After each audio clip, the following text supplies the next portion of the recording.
Good evening. This is a rejoinder to my former analysis on how Fulanis, attack on the Igbo 18-seater bus in Kanu State actually reflected on what happened previously to the Fulani hunters in Edo State. This is a rejoinder to at least cap it up and seal it up, because I could not seal that video as a result of breaking in transmission when I was doing my analysis. Who was responsible for the killings of the Fulani hunters in Edo State? Was it Simon Ekpa? Was it Mazi Nnamdi Kanu? Was it Ndimo? Was it in the Anambra? Okay, let us say they were the Imolites. But how could one actually specify that the people that were maimed and killed in Oromle, an Asian community in Edo State, were not embarking on an attack on the people of that community, precisely the farmers in the forest, because they actually camp in the forest of any community in the southern Nigeria. But just some hours later, we've seen the irate Fulani youths in Kanu State attacking any Igbo man outside, setting up place 18-seater bus in Imo State, killing everybody there. That was an allegation we've actually been reading on social media this evening. Why Igbo man? Who are the culprits of what actually transpired some hours ago in Edo State? Are they Igbos?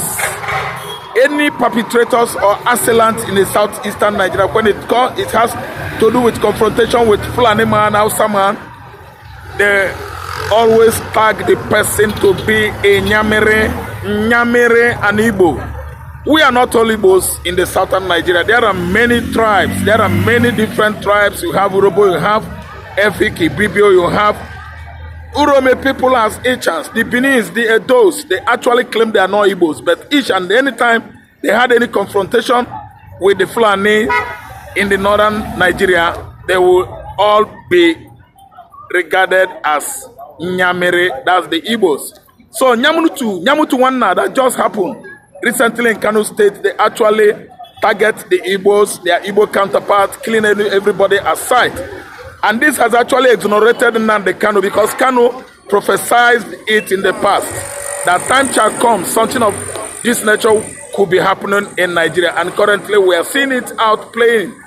It is playing this time around, because nobody, no chief of defense staff, no chief of army staff is coming forward to tell us it is Nnamdi Kanu. It is sponsored by Ekpa in Finland. Right now, we've actually seen Ekpa, staying at home on house arrest. Ekpa is not outside Finland anymore. Ekpa is no longer free, but under serious investigation and watch by Finnish security forces. Today, the buying, the unaliving of hunters, of headers who were armed, loaded in a truck, trailer, seriously tarpaulined in Edo State. Ekpa is inside. Ekpa is not outside. It has nothing to do with Biafra land. The land over there has been claimed by the Benis, the Essence, and the rest of the Benin, kingdom, tribes. And today, it is all blamed on Igbo man by the Arab Mugarebs, called the Fulanis, that migrated from Futajelo Highlands since 18th century, with their bloody religion, Islam. The false accusation of the Igbos that actually disavowed over how many Igbo men. Now, how is Nigerian nation going to see that? How are the Fulani oligarchs and the elites going to pay reparation or compensation to the people that lost their loved ones in the southeastern Nigeria? It actually happened in Kano State, and blaming on the attack of those Fulanis that actually claim to have been hunters. That's an allegation anyway. But if you ask me, I told you that they embarked on a very bloody, project. Yeah, journey down to southern Nigeria. No one actually could tell where they were heading to, because they were apprehended in Benin. Edo State. They have not finished their journey. They were on their way to their journeys. Probably maybe to settle in Abo Forest or maybe to settle in Ebonyi State or Enugu State. But Nemesis caught up with them on their way going to their destination. And today we've seen Igbo man receive it. The receiving end, very bloody one, painful one, you know, as it was in the days of 70s, 80s, 90s, even early 2000. If there's any incursion or confrontation between any tribe in the southern Nigeria with Hausa man, everybody arrested or seen at sight will be unalived or disallowed, claiming or blaming them that they are the Igbos. Nyamire. This one now is too obvious, so it is too plain, very lucid on social media that the people that perpetrated that act in Benin City were not the Igbos. What could any man again? The senators in the house, are you there? The Nigerian military, hope you are watching. Nigerian police, the DSS that are holding Nnamdi Kanu captive for over 60 months now, hope you are watching. Were they the Igbos? That act were committed by the Igbos.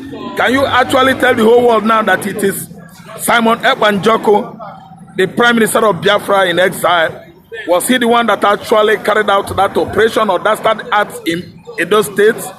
Once upon a time, a tribe accused of 1966 coup is now subjected to such mayhem, trying to repeat what exactly took place in 1965, 66, and 1967. The Igbos. Many troubles with Igbo man. A tribe that is surrounded by all his enemies should be very, very proactive. Should in case danger looms, comes, they can at least defend themselves. So this time around we are at it, at the peak of another, let me say, pogrom or mayhem again that might, you know, have originated from the north. Could be that the Hausas are still in support of the Fulani. I'm telling you that Northern State could have been a boiling point today. All attacks, all maiming, all decimations, targeting the Igbos.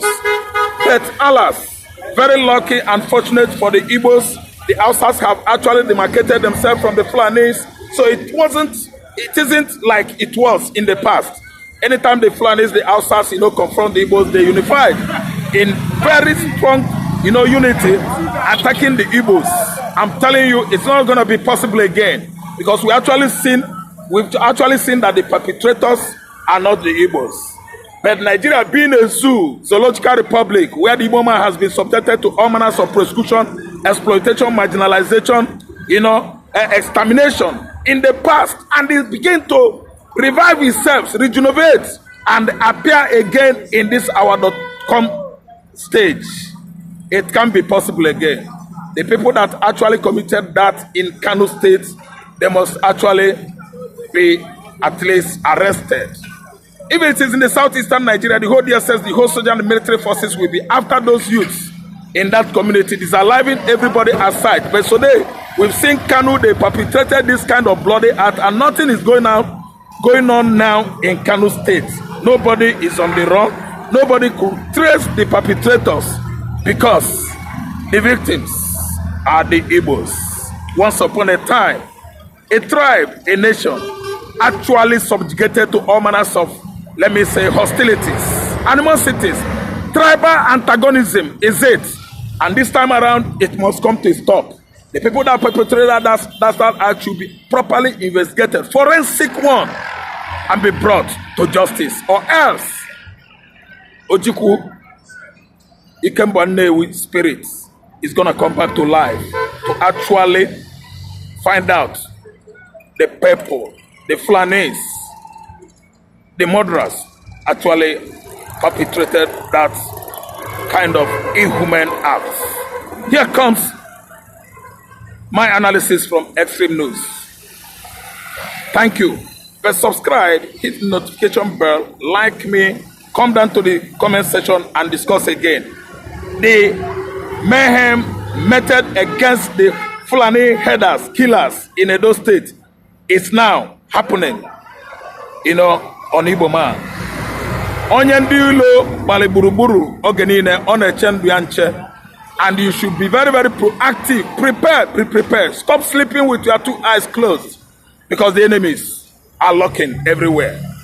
Tribal antagonism that actually orchestrated the civil war in the past has resurfaced recently in Nigeria. We know how to handle it. Thank you.